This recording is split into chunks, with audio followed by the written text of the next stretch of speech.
जब हम विज्ञान की बात करते हैं तो हमारी सोच सीधा मॉडर्न लेबोरेटरीज, रॉकेट्स और आज की टेक्नोलॉजी पे जाता है। पर क्या आपको पता है कि आज से हजारों साल पहले प्राचीन भारत में विज्ञान अपने शिखर पर था।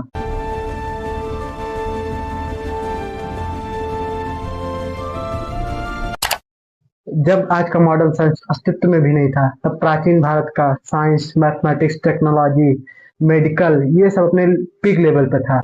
Observe the alignment of the planets tonight. They sit perfectly with zero. The triangle's proportions reveal the ratio. सबसे पहले बात करते हैं मैथ्स की। बिना मैथ्स के साइंस चल ही नहीं सकता। अब सोचिए, अगर आपको 10, 100 गिनना हो और जीरो ही ना हो तो क्या होगा। कंप्यूटर, फोन, कैलकुलेटर ये सब बंद हो जाएंगे और यही जीरो भारत की सबसे बड़ी then. Zero, India's greatest contribution to the world. शून्य, एक, 10, शत, सहस्र। भारतीय मैथमेटिशियंस द्वारा जीरो एक संख्या के रूप में विकसित हुआ और परिभाषित किया गया था, जिसमें ब्रह्मगुप्त ने 628 ईस्वी में इसके उपयोग के लिए नियम प्रदान किए थे, जबकि आर्यभट्ट ने 5वीं शताब्दी में शून्य के लिए एक सांकेतिक प्रणाली का उपयोग किया था, मतलब प्लेस वैल्यू।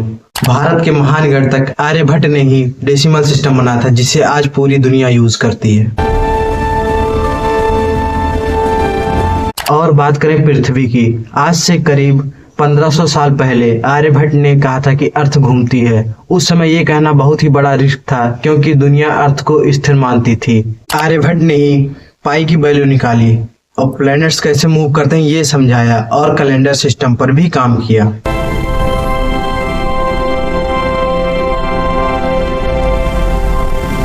अब बात करते हैं खगोल विज्ञान की, यानी एस्ट्रोनॉमी। प्राचीन भारत में आसमान को देखकर सिर्फ पूजा नहीं होती थी, बल्कि उसका कैलकुलेशन भी किया जाता था। उस समय एस्ट्रोनॉमी प्योर साइंस था। Behold the eternal wheel of the cosmos. Each light is a divine truth, guiding the path of the soul.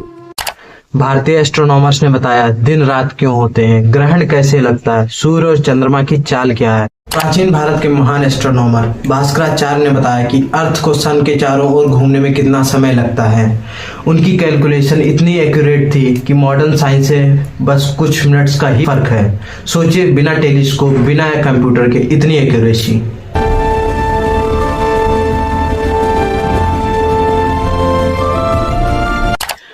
अब अगर बात करें हम मेडिकल साइंस की, तो ये प्राचीन भारत में दुनिया से बहुत आगे था। आज जो हम स्वस्थ शरीर की बात करते हैं, ये कॉन्सेप्ट भी आयुर्वेदा से आया था। चरक संहिता में ये बताया गया है कि बीमारी क्यों होती है, बॉडी कैसे रिएक्ट करती है और उसे ठीक कैसे किया जाए।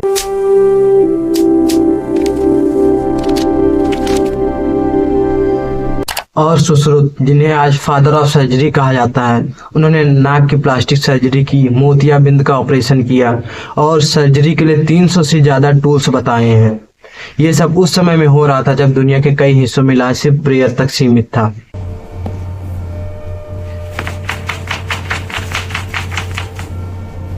अब बात करते हैं प्राचीन भारत के इंजीनियरिंग और मेटलर्जी की।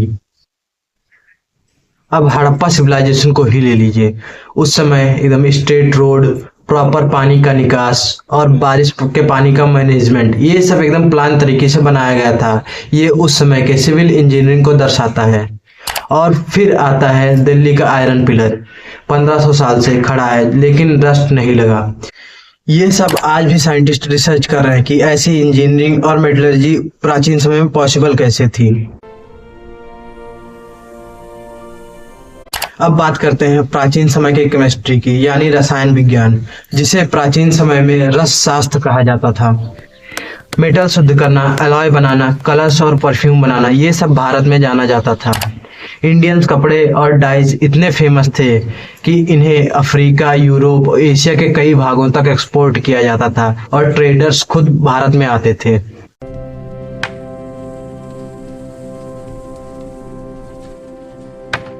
प्राचीन भारत का विज्ञान सिर्फ इतिहास नहीं है, ये हमें सिखाता है सवाल पूछना, ऑब्जर्व करना और लॉजिक के साथ सोचना। तो हम जब अपने पास्ट को समझते हैं तभी फ्यूचर अच्छा बना पाते हैं।